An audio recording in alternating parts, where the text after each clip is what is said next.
কারা কারা আসলে কিডনি দান করতে পারবে? যার কিডনির কোনো রোগ নেই, সুস্থ কিডনি তার বয়সের ক্ষেত্রে একটা ব্যাপার বলা হয়।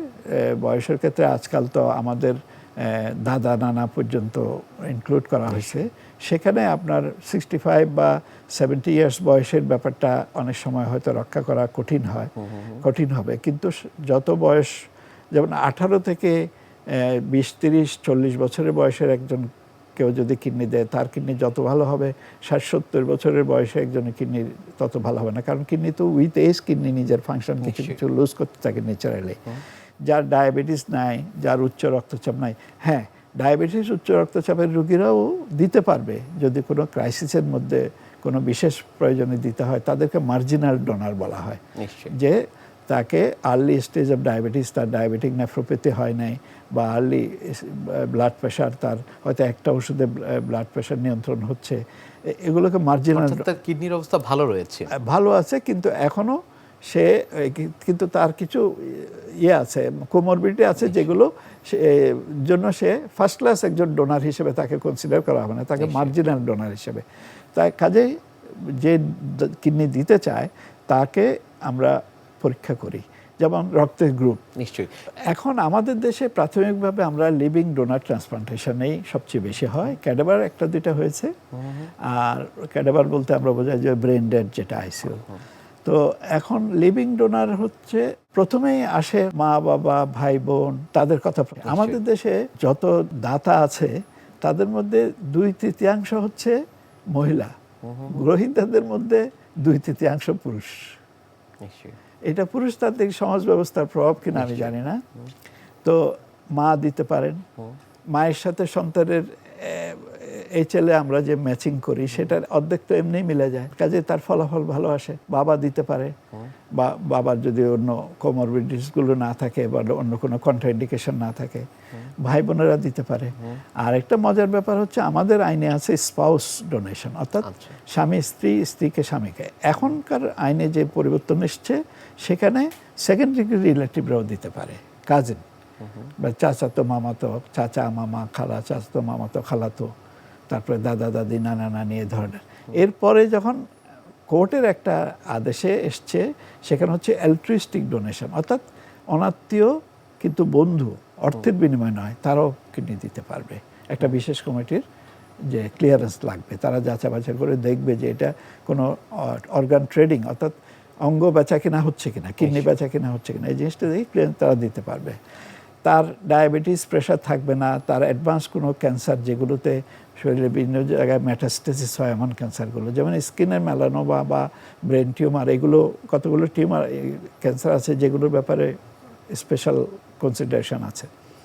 তো এই ধরনের ভুগছে না, বা যার শারীরিক অবস্থা এমন, যাকে পরীক্ষা করা হবে যে এই কিডনি দানের ফলে তার নিজের বাকি কিডনিটা কোনো ঝুঁকির মধ্যে পড়বে কিনা, সে নিজে আবার কিডনি ফেলের রোগী হয়ে যাবে কিনা, এই পরীক্ষাগুলো করা হয়। তার রক্ত পরীক্ষা করা হয়। ব্লাড গ্রুপ যদি মিলে যায় খুব ভালো হয়। আর ও গ্রুপের লোকেরা সবাইকে দিতে পারে। আজকাল প্রযুক্তিগত উন্নতির কারণে দামি ইনজেকশন, ইমিউনোসাপ্রেসিভ ড্রাগ এবং ইমিউনোসাপ্রেশনের মাধ্যমে ব্লাড গ্রুপ না মিললেও কিডনি সংযোজন করা যায়। এই ছেলে ইনকম্প্যাটিবল, ব্লাড গ্রুপ ইনকম্প্যাটিবল ট্রান্সপ্লান্টেশন বলি আমরা।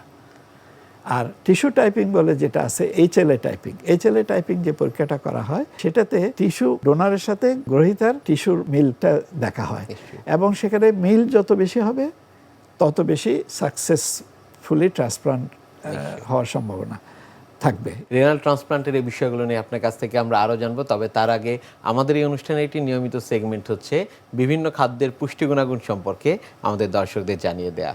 প্রিয় দর্শক, দেখছেন স্বাস্থ্য প্রতিদিন। কথা হচ্ছিল খুব গুরুত্বপূর্ণ একটি বিষয়, রেনাল ট্রান্সপ্লান্ট নিয়ে। অনুষ্ঠানের পর্যায়ে দেখে নেব বিভিন্ন খাদ্যের পুষ্টি গুণাগুণ সম্পর্কে আমাদের পুষ্টিবিদের কাছ থেকে। কিডনি রোগ কিন্তু একটি ভয়ানক রোগ, যেটা আমরা বলে থাকি যে সাইলেন্ট কিলার। অনেক সময় অনেকেই বুঝতে পারেন না যে তার কিডনির সমস্যা দেখা দিয়েছে। মূলত যখন রক্তে সেরাম ক্রিটিনিনের মাত্রা বেড়ে যায়, তখনই আমরা ধরে নিই যে কিডনির কার্যক্ষমতা কমে এসেছে। তার মানে এখন কিডনিকে আমাদের অনেক যত্নে লালন পালন করতে হবে। যখন আমাদের রক্তে এই সেরাম ক্রিটিনিনের মাত্রা বেড়ে যায়, তখন কিন্তু কিছু খাদ্য উপাদান আমাদের মেনে চলতে হয়। বিশেষ করে পটাশিয়াম, ফসফরাস, সোডিয়াম এই 3টা নিউট্রিয়েন্টস যুক্ত খাবারগুলো কিন্তু আমাদের খাদ্য তালিকায় থেকে বাদ দিতে হবে, বা আমাদের অবশ্যই এই উপাদানগুলো কম পরিমাণে গ্রহণ করতে হবে। অনেক সময় দেখা যায় যে কিডনি রোগীদের কিন্তু বিভিন্ন স্টেজ থাকে, তবে আমরা বলতে চাই খাদ্য উপাদান কিন্তু অবশ্যই 3টা বা এই স্টেজগুলোর উপর ডিপেন্ড করবে।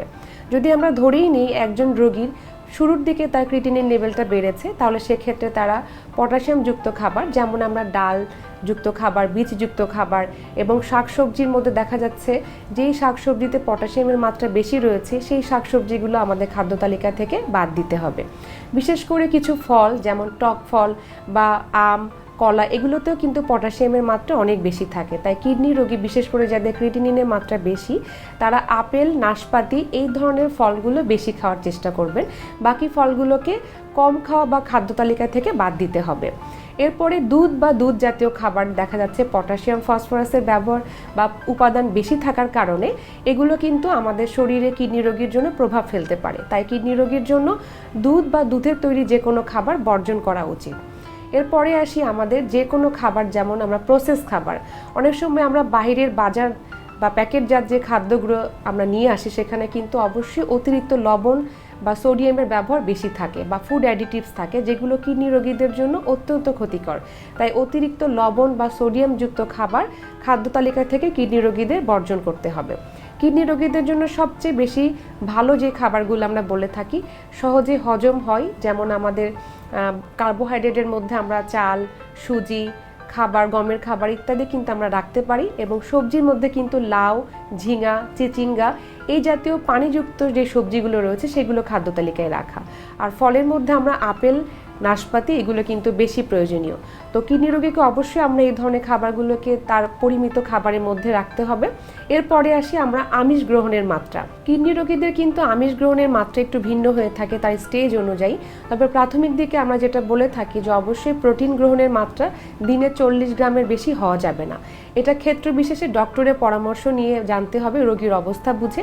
তবে 30 থেকে 40 গ্রাম প্রোটিন মানে আমরা বুঝে থাকি যে 100 গ্রাম মাছ মাংসের মধ্যে আমরা সর্বোচ্চ 18 থেকে 22 গ্রাম পর্যন্ত প্রোটিন পেয়ে থাকি। তাহলে অবশ্যই আমাদের এই হিসাবটি মিলিয়ে নিতে হবে যে একজন রোগী প্রতিদিন তাহলে কত গ্রাম মাছ মাংস খেতে পারবে এবং সেখান থেকে সে আসলে কত গ্রাম প্রোটিন পাচ্ছে। আমরা যেমন ডিম থেকে 5 থেকে 6 গ্রাম প্রোটিন পেয়ে থাকি একটি ডিমে, তাহলে একজন কিডনি পেশেন্ট দিনে কয়টি ডিম খেতে পারবে এটি কিন্তু আপনারা বুঝতেই পারছেন।